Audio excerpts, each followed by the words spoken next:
Bom dia senhores, meu nome é Bruno Gomides, eu sou professor de Física e nós vamos hoje finalizar o primeiro bloco de assuntos sobre calor.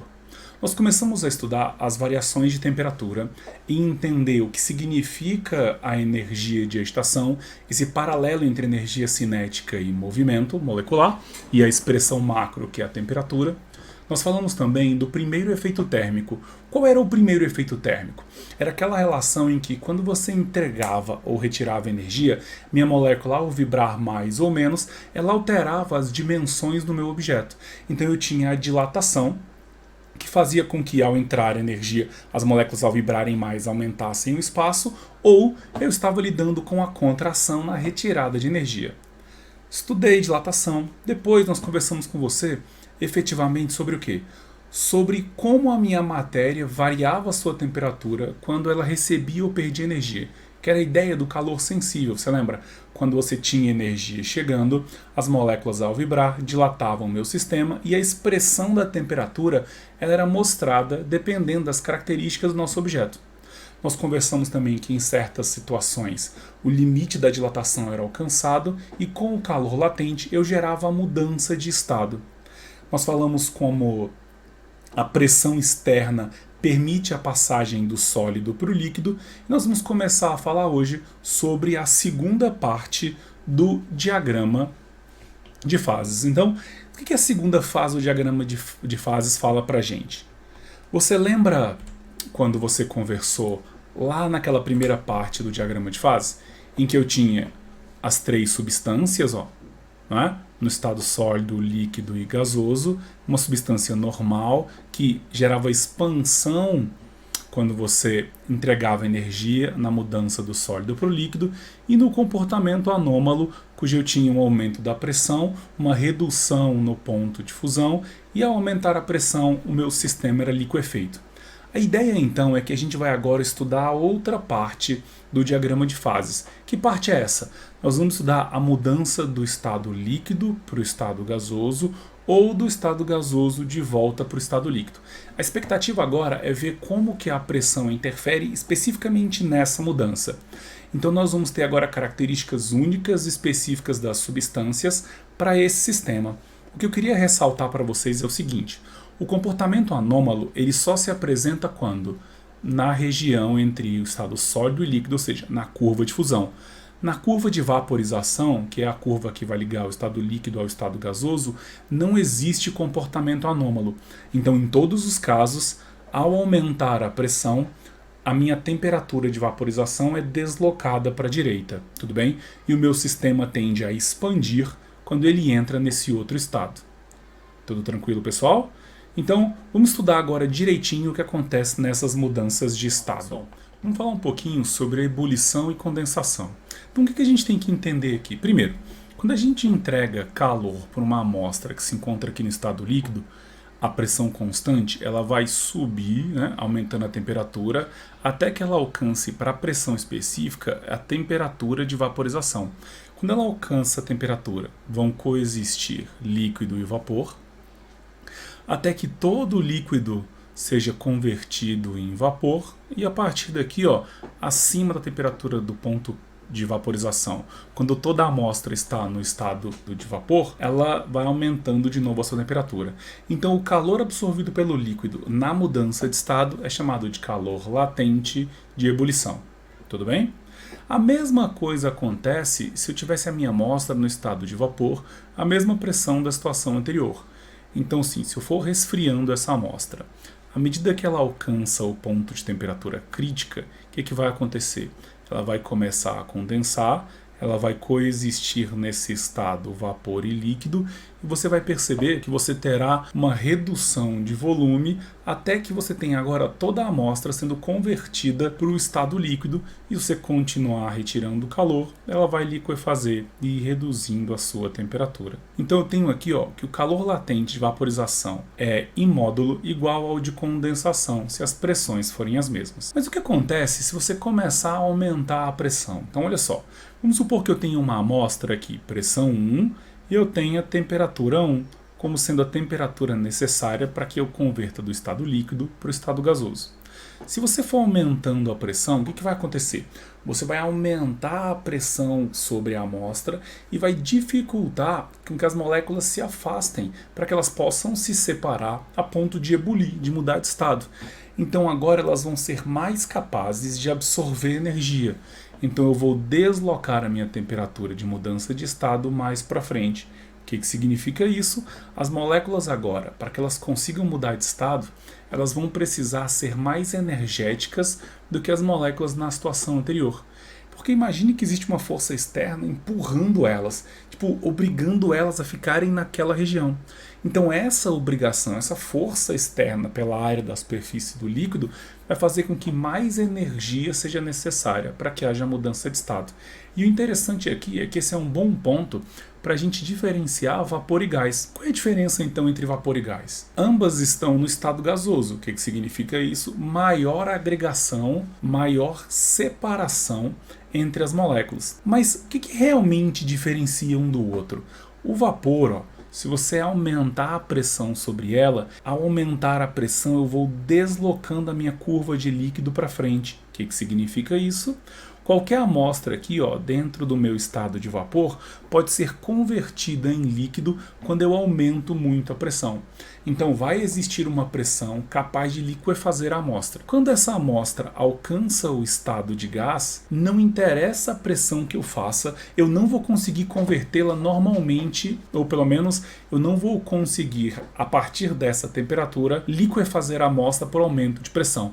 Eu colocaria, sei lá, um tubinho muito resistente com gás lá dentro e podia colocar o Everest em cima, que essa pressão não ia ser capaz de liquefazer a amostra, tudo bem? Então a diferença mais importante entre vapor e gás é que o vapor pode ser liquefeito por aumento de pressão, enquanto que o gás não é possível que isso aconteça. Então olha só, vamos ver como é que a pressão ela interfere no ponto de ebulição da água. Como a gente conversou, imagina que você, ao aumentar a pressão, aumente a força que obriga a matéria a ficar baixa, certo? Dessa forma, eu tenho aqui um desenhozinho em escala com relação a diferentes altitudes e como a pressão interfere com relação a isso.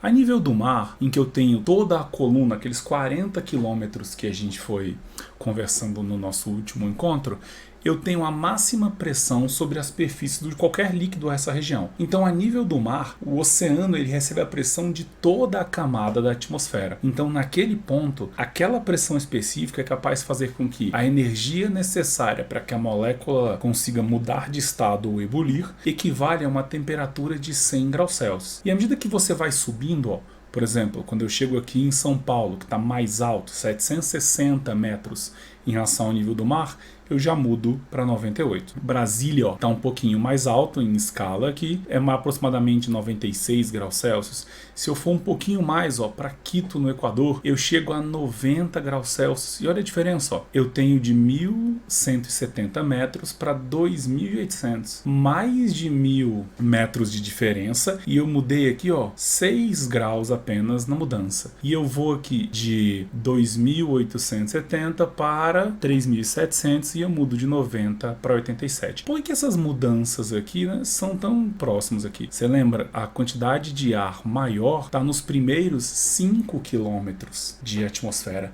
Então nessa região tem muita quantidade de massa. Mesmo que você esteja mais alta, 3.700, a densidade ainda é bem alta.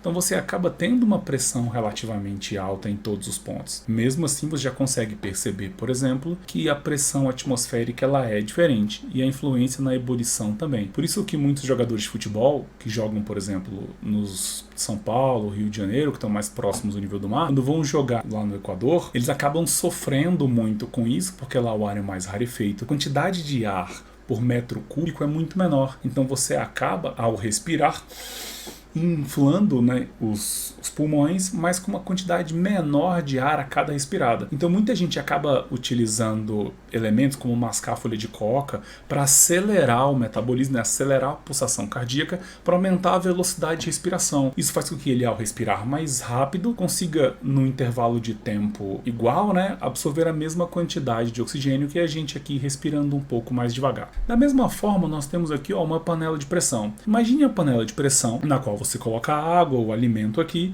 e você injeta uma quantidade de energia. Nesse momento, você vai ver que eu tenho agora uma maior quantidade de vapor de água aparecendo, então ele vai inundar isso aqui, ó, de vapor de água, aumentando a pressão aqui dentro. Nesse momento acontece o inverso do que acontece fora com a variação da altitude. Aqui dentro eu crio uma região cuja pressão é muito mais alta. Essa pressão ela é tão mais alta que eu consigo agora, para que toda essa água ebulisse, uma temperatura muito acima de 100 graus Celsius. Panelas de pressões que têm uma vedação muito boa e são bem resistentes conseguem alcançar 130, 135 graus Celsius. Então você imagina um alimento, agora a água a uma temperatura de 130 graus. Ele vai receber tanta energia que ele vai cozinhar mais rapidamente. Então a ideia da panela de pressão é permitir o que nós chamamos de superfusão, ou seja, eu vou ter água muito mais quente do que ela deveria estar à temperatura ambiente. E aqui, ó, o nosso pininho ele tem um certo peso,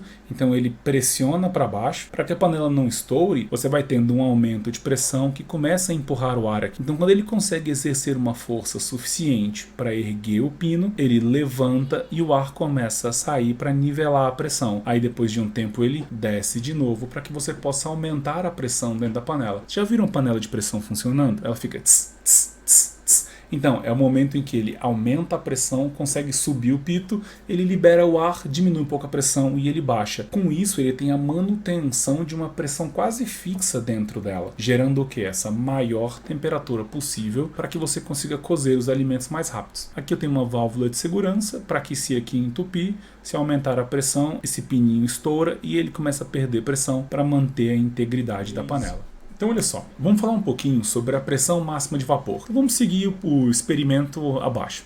Imagine que a gente vai pegar uma amostra e a gente vai tentar comprimir de forma que a temperatura seja constante, tudo bem?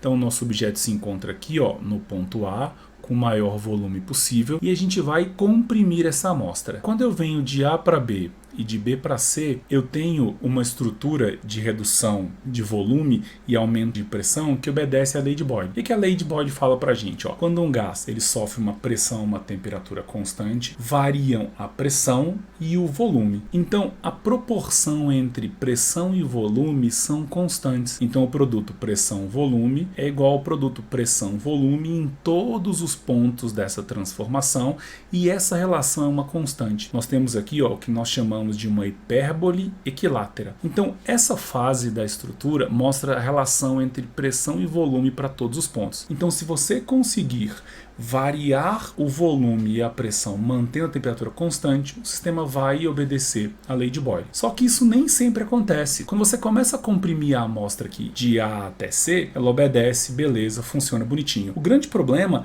é quando você começa a comprimir ainda mais. Então, quando você vai comprimindo ainda mais a amostra, além desse ponto, você atinge o que nós chamamos de pressão de vapor. O que significa essa pressão de vapor? Essa pressão de vapor, você vai reduzindo o volume, mas a pressão nesse ponto fica fixa. O que significa essa pressão ser fixa? Significa que você começa a condensar a amostra. Então você vai transformando ela do estado de vapor, no ponto C, para um ponto D, que eu vou ter os dois elementos juntos, vapor e líquido, para um ponto E, no qual toda a minha amostra é liquefeita. Então, durante o ponto C e E, nós temos a coexistência das duas fases e nós temos aqui o que nós chamamos de pressão máxima de vapor, que ela corresponde ao equilíbrio do vapor saturante, ou seja, a existência de vapor e líquido coexistindo no mesmo ponto. E se eu passar ali do meu ponto E para o meu ponto F, toda a amostra é liquefeita e aí ele reduz um pouquinho o volume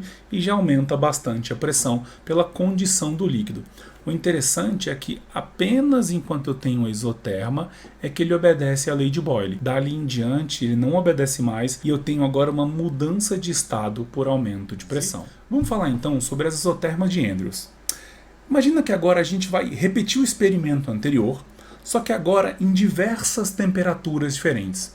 E que a gente vai perceber que a cada temperatura que eu fizer, a região da pressão máxima de vapor, ela vai mudando, ela vai ficando cada vez menor. À medida que você vai aumentando a temperatura do experimento anterior, ou seja, fazendo uma compressão a temperatura constante, só que a temperaturas diferentes para cada vez que eu repito o experimento, eu vou criando aqui o que nós chamamos de isoterma de Andrews, que é essa curva que representa todos os comportamentos da pressão máxima de vapor, até que eu alcance aqui o que nós chamamos de ponto crítico. Então o ponto crítico é a inclinação na curva. Você vê que é o ponto de máximo desse sistema. O que esse ponto crítico representa? O ponto crítico representa uma situação na qual eu aumento a pressão sobre o vapor e ele totalmente liquefaz. Você entendeu?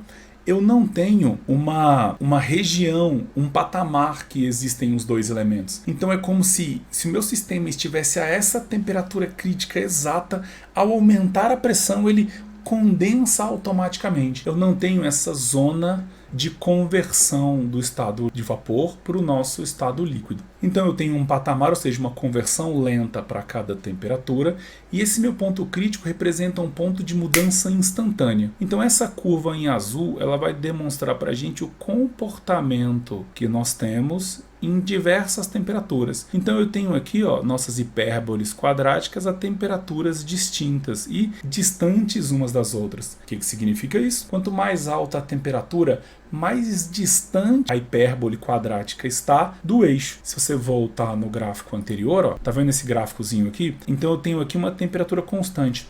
Quanto mais alta essa temperatura, mais distantes serão essas hipérboles em relação ao meu eixo pressão e volume. Então lembra disso, ponto crítico, onde a condensação ela é instantânea, não existe o patamar, e eu tenho que o maior valor possível para a pressão de vapor é a pressão crítica, né?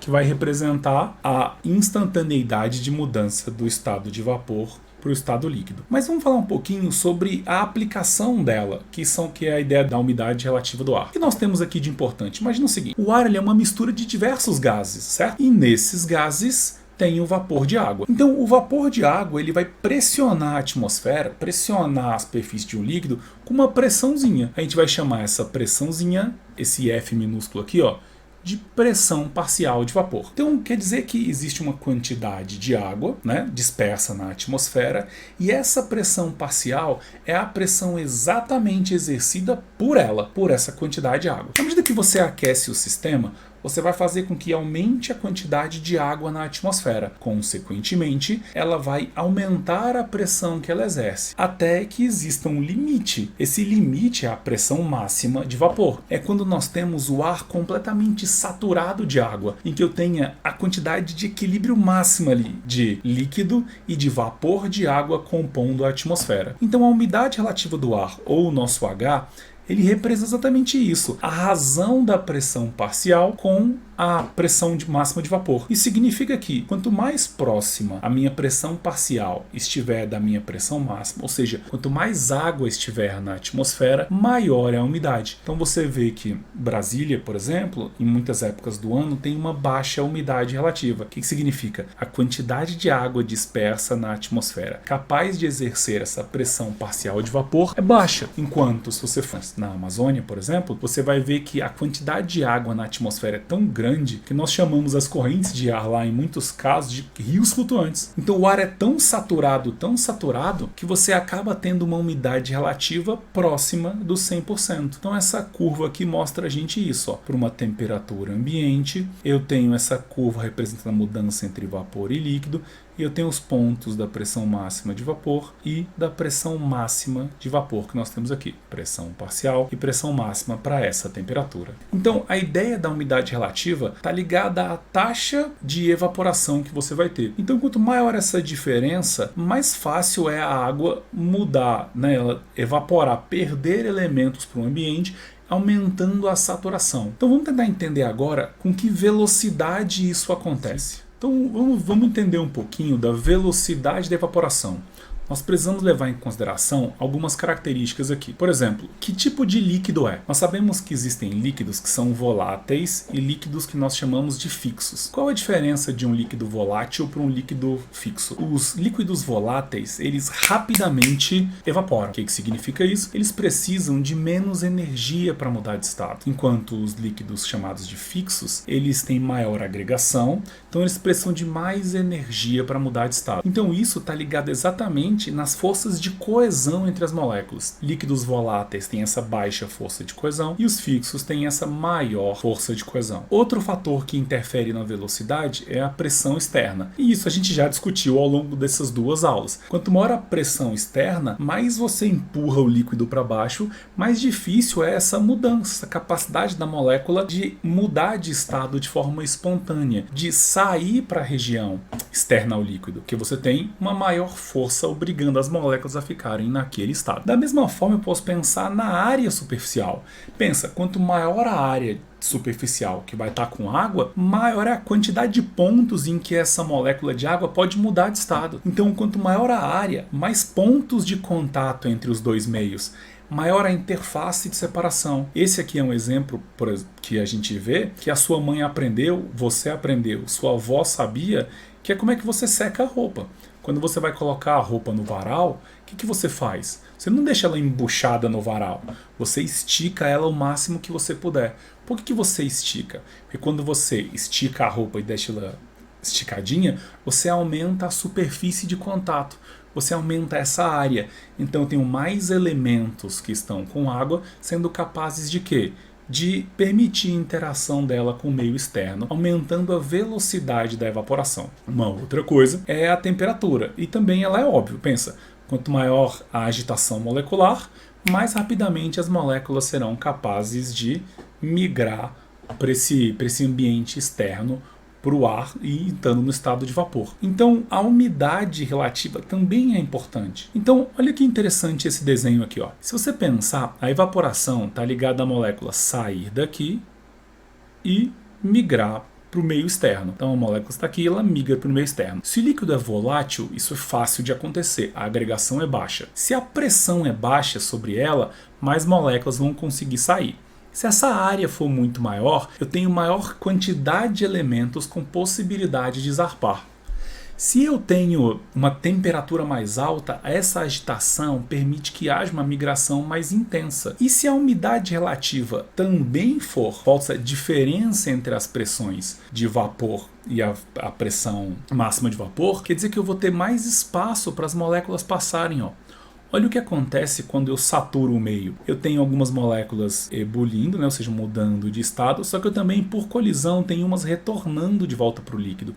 Então, quando a pressão máxima de vapor ela exerce o seu sistema aqui, ou seja, quando o meu meio está muito saturado, a taxa de troca das moléculas que estão dentro, saindo, e das que estão saindo e voltando é praticamente constante. Então você acaba não tendo uma evaporação, você tem apenas uma mudança de moléculas que estão em cada região. Então, a união de todas essas relações constroem essa equaçãozinha aqui, ó, que ela mostra para a gente a velocidade da evaporação. Então esse K representa a volatilidade do meio, né, como a gente conversou. O A é a área da superfície. Essa aqui, ó, diferençazinha da pressão máxima e a pressão parcial, que facilita as trocas, né? Eu tenho um maior evento de moléculas saindo do que de moléculas entrando por essa diferença. Então, quanto maior essa diferença entre a pressão parcial e a pressão máxima de vapor, e a pressão externa no divisor, que quanto mais baixa a pressão externa, maior a velocidade de evaporação. O engraçado aqui é que a evaporação ela acontece retirando energia do sistema. Então, elas colidem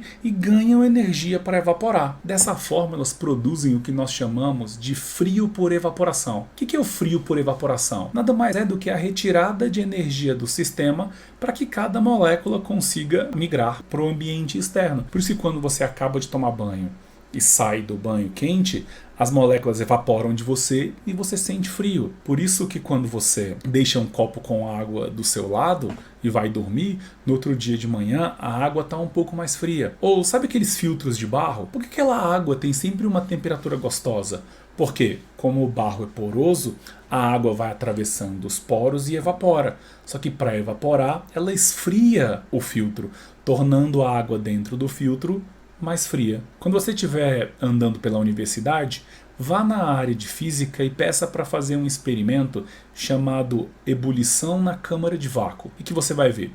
Eles colocam uma amostra de água num becker dentro de uma redoma e começam a retirar o ar. Quando você retira o ar, você vai diminuindo essa pressão externa, então a evaporação começa a acontecer muito rapidamente. Como a evaporação acontece retirando energia do sistema, você consegue ir fazendo com que a água vá esfriando, esfriando e diminuindo, até que no final você consiga congelar a água por evaporação. Então você vai ver um cristal de gelo a temperatura ambiente apenas por baixar a pressão. Essa é uma das explicações, por exemplo, porque não temos água na superfície de Marte. Lá a pressão atmosférica é tão baixa que toda a água que estivesse ali, ela evaporaria. Então, as sondas e as expectativas é que nós tenhamos água congelada em cavernas ou dentro da crosta do planeta. Por quê?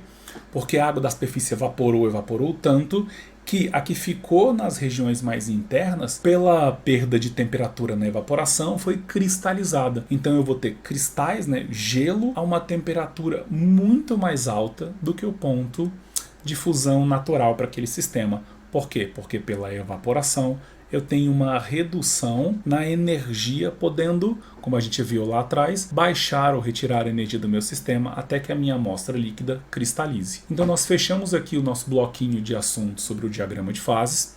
E a ideia é que a gente possa, nos próximos encontros, falar agora sobre os efeitos que o calor vai ter.